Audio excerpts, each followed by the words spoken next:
Hi everybody, Alex Deploy here from Expert Forex again, and in today's video I'm going to be talking about investing in cryptocurrencies and ways to invest in cryptocurrencies. Now everybody is extremely bullish about the long-term prospects of cryptocurrencies, and especially Bitcoin that's had a really good run this year. So let's throw a few ideas around about how to get into Bitcoin or into the cryptocurrencies. The first method is the high risk method. That is where you sell your house, you sell your car, liquidate everything that you own, and you put it all into Bitcoin or into a cryptocurrency.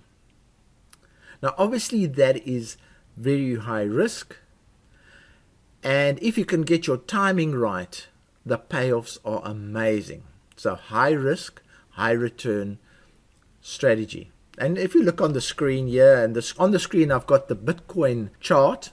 It's on a Forex trading chart, so there's a lot of gaps in this particular chart, weekend gap. But what I'm talking about is investing around about here.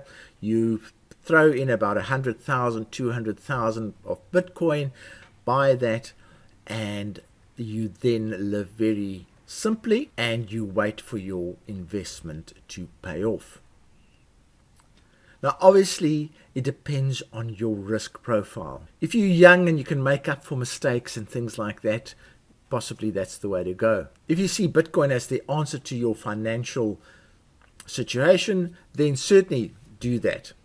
But I'm not encouraging that. That's extremely high risk. I know a lot of people that have done it, but obviously for the average Joe, that's a very high risk technique. So we won't go into that one any further. Now let's talk about techniques that are available on an ongoing basis. Now the first technique that I want to talk to you about is time-based grid investing. Now I did a lot of that back in the 80s when the stock exchanges were pretty hot, and we used mutual funds or unit trusts as they're also known. And what you then do is you invest on a weekly or monthly basis the same amount every week or month into the particular investment. So you would buy Bitcoin every week for the same amount, let's say $100, and you just buy it every week as a discipline. Or at the end of the month when you get paid, you'd put 500 to $1,000 into Bitcoin, and basically a set and forget type of strategy. What's nice about that, firstly, it's a discipline, and we used to do that with stop orders through the bank, so we didn't even have to do anything in particular. We just signed an agreement with a broker, and they would purchase the unit trust or mutual funds for us. So the advantage of that particular technique is it's set and forget. It's not that emotional, and what you get when you apply that technique is what we used to call dollar cost averaging. So you buying high, you're buying low, you're buying average prices. Because it's random times that you invest, you're not always getting the best price. But the one thing, and you must just listen to this very carefully, because you're investing the same amount every time, when the price is high, you're buying fewer expensive units of your investment. When the price is low, you're buying lots of cheap units of your investment. So dollar cost averaging actually has a great advantage by investing the same amount of money on a regular basis, on a weekly or monthly basis. It's a great way of getting into a bull type of investment like we are seeing in cryptocurrencies. So consider that it's very low on emotion, it's a good discipline, you see the money, and then after a while you have a look at the valuation, and oh, my investment's gone up considerably, because you've already forgotten about the investment you made 2 months ago and 3 months ago. Pretty good investment. It's what I call a grid-based investment. So you're investing on a time grid on a regular basis into this particular investment. Now that might suit your profile. Then the next investment method is a price grid method. So what you basically do is you create a grid on the trading chart. And I'm just going to use the grid that's already in place on the chart as an illustration of how this works. And the beauty of this particular method is it's very easy to use it using what I call pending orders. So in other words, those are orders that wait for the price to reach a certain price and then it will buy. And that is also another unemotional purchase that you're making because it's pre-decided. You don't have to get excited when the price reaches a certain level. It will happen automatically. So let me give you an illustration of how the rules of this price grid method works. So essentially what would happen is let's say you're starting over here where the guy that sold his house and his car and everything started and invested there and he put a lot of money in there. You don't do that. You decide, I'm going to slowly feed money into the market. So what happens is when the price touches a grid line, like over there, it's touched the grid line, you would then buy a unit. And again, you could use fixed amounts to buy the unit. So in other words, or you could buy Bitcoin using a fixed amount, maybe $1,000 worth at that particular point. So you buy there. So immediately you put an order in for the next grid line. When the price hits that next grid line, you buy over there again. When it hits the next grid line, you buy over there again. Now the rule that I use for my grid trading is that once it's hit a grid line at the top, you can actually buy again when it hits a grid line at the bottom. So here you can see the price came down, hit the grid line again, I bought again. So you buy again. You wait. It hits that grid line. Again, you can buy that because it's come from another grid line. You can buy there. You buy over there when it touches the grid line. You buy when it touches the lower grid line again. You buy again when it touches the lower grid line over there. You buy again when it touches the grid line at the top there. And so on. You buy again when it crosses that grid line over there, and you buy again when it goes over here. You buy again when it crosses the grid line. So really, it is a price-based grid that you're using. And what I do is I put 2 orders above and 2 orders below where I've just purchased. So what I would do, for instance, is if I just bought $1,000 worth of Bitcoin, I would put in 2 orders on the 2 grid lines above and 2 orders on the grid lines below to buy further units should the price touch those grid lines. So it's basically just a structured way of trading the market. You end up buying the pullbacks because they touch the grid line, the lower grid line, and you end up buying pullbacks. It's probably not the most efficient way to invest, but again, it gives your investment structure and discipline. And it is relatively unemotional because you're just placing orders into the future all the time. Placing orders into the future all the time. Because it's very important not to get emotional about this type of investment.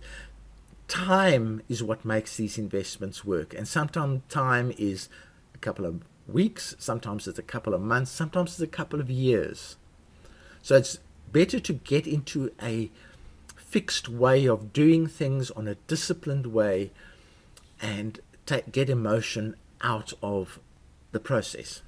Now there are other ways of investing in Bitcoin or cryptocurrencies too on a technical analysis basis, but I'm not going to go into those in a lot of detail other than just to mention them very briefly. One of the methods quite a number of traders use is that when the price is making a new high, they would automatically put a buy order 10% to 15% below the existing price. So if there's a pullback, that order would grab the pullback and they'll buy cheaper units as a result of that pullback. So that's one method that they use. The problem with that method is sometimes the pullback comes to 12%, and you've put your order in at 15%, you miss the pullback, and you've missed an opportunity. So the problem with that one is you need to know what you're doing. You need to get your percentages of pullback really very, very good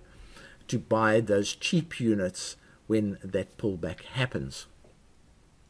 The other method is day trading, and there are so many methods of day trading out there, but the cryptocurrencies really lend themselves to really good support and resistance trading.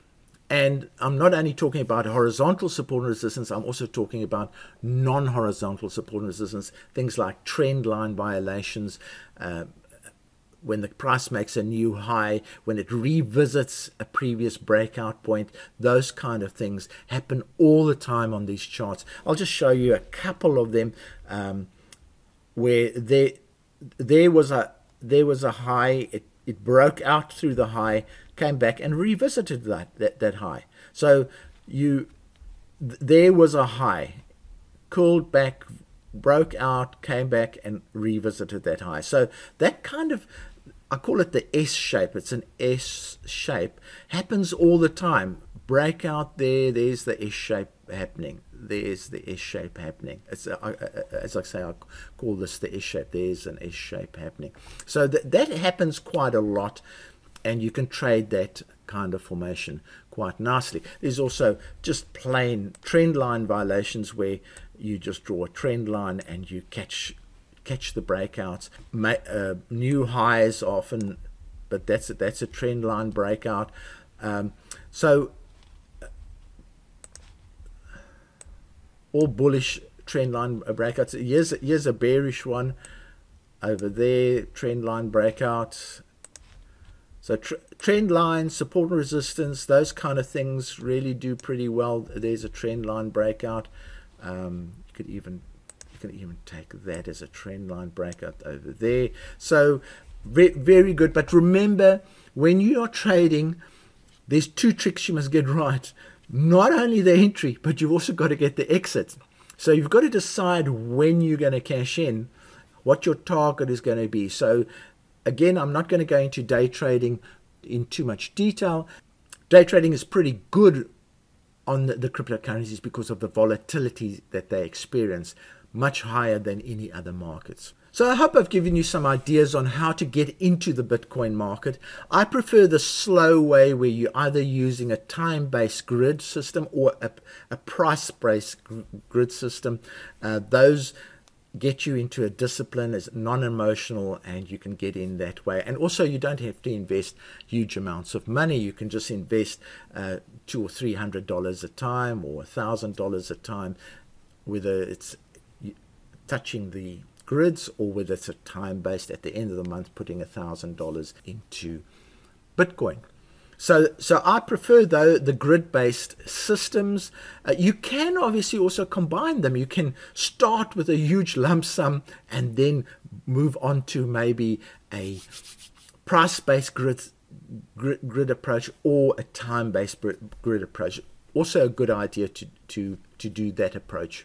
So if you have any comments, questions, please use the comments facility at the bottom of the YouTube video. I'd really like to get some discussion going on how to get into that. Again, I'm not going to get into day trading technicalities. I'll do that in a different video, but I specifically would like some feedback on what you think of the grid systems, the time-based grid and the price-based grid. Those take the emotion out of trading or investing in Bitcoin or cryptocurrencies. So for me, Alex Aploy, I hope you've enjoyed this video. I hope I've given you some really good ideas, and cheerio.